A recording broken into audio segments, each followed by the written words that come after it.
And we need to talk also about Indiana. Do we have to? Yeah, if you're going to wear that sweatshirt, yeah, we have I'm in mourning. I'm more in mourning of the women's team losing to Miami, but they were swept by Miami. I just can't believe that they drew in the same round, the same team, and they lost to both. That is insane. Here's what I'll say about the men. All right, here's what I'll say about the men. Watching the Indiana men compared to the Miami men, two things stood out. Number one, the quickness and athleticism and toughness of Miami, okay? Number two, the bigger problem for me, the Miami players played with a passion, with an intensity, with an emotion of their head coach, Rob. Larinaga laughing on the sideline in timeouts. They're so free. They're so free and just hooping. They're just hooping. And Indiana kind of looked a little bit like Purdue, where it was, really tight. Really tight. Tight, and they just show no emotion. I love Trace. I love him. But he shows very little emotion. Jalen, he's never been a guy that's going to be overly emotional on the floor. Jalen, no emotion.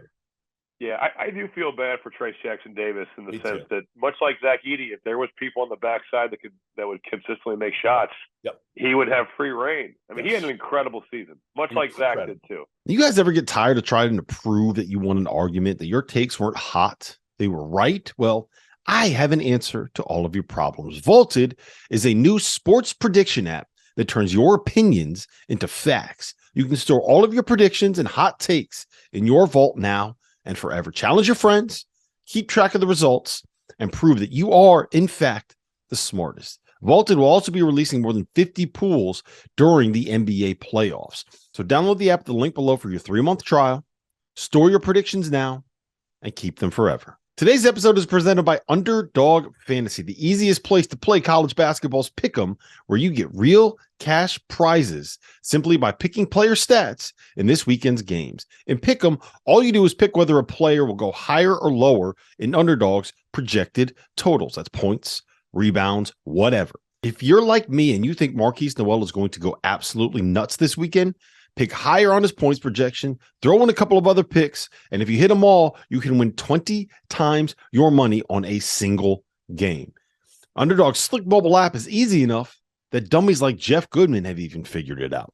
So go to UnderdogFantasy.com or download the app and use the code FIELD, FIELD, to get a 100% deposit match up to $100. Get in on the madness now. Guys, bad news. My bracket is busted and has been busted since the first day of the NCAA tournament. But don't worry, because if you're like me, you get a second crack at this. Run Your Pool is hosting a Sweet 16 pool for us. There's $500 in prizes on the line for our Sweet 16 challenge. So you get to compete against me and Fanta and Terrence Oglesby and everybody else on the field of 68 one more time.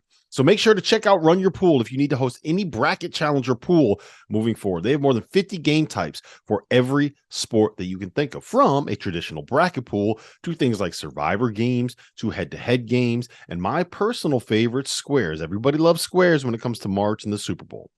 The scoring is customizable, and you can tailor your rules to your liking. So make sure you go to play.runyourpool.com/field68. That's FIELD 68, and get your picks in before the Sweet 16 tips off. Both those guys, Trace's stretch in January and February where he was just carrying that team. The Minnesota game where pretty much everybody played like crap except for Trace. Awesome. He was unbelievable. He had multiple games like that up at Michigan where they won by one. I mean, I do feel bad too that I think that statistically he is one of the greatest players to ever play Indiana. And I think that the thing that is going to be looked at with him is the lack of team success. He won one tournament game in the real bracket. He won a first four game and he won the game against Kent State. Yep. He never played in the Big Ten tournament final. He never won a Big Ten regular season championship.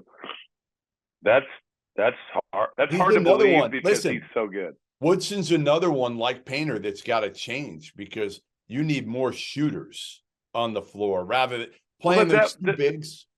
That was their issue with Archie Miller too. Correct. I mean, they just couldn't. They offensively were so bad they couldn't make shots. And yeah, I mean Miller Kopp they were so low volume too. Kopp would have games where they'd shoot good percentages, Right. but Galloway's shooting 50% on like one attempt a game. Yeah. Kopp is on 2 attempts a game. I know. They're making them, but they're just not shooting very many. I feel like Woodson is just still playing like coaching like 1990s NBA style. But he's coached in the NBA in the current era. I know. Why would he say, let's coach this team? I think part of it too, he had personnel-wise. Yeah, that's fair. I mean, you bring Race Thompson back, and Race was one of their better players at the end of last year. He comes back, Trace comes back. I guess you could argue they should have went out in the portal and got more shooting. Right. But I'm sure that's you also don't want to implode your team. Yes. Look at what Tom Izzo did. He refused to do it because he didn't want somebody coming in and ruining the group that they had.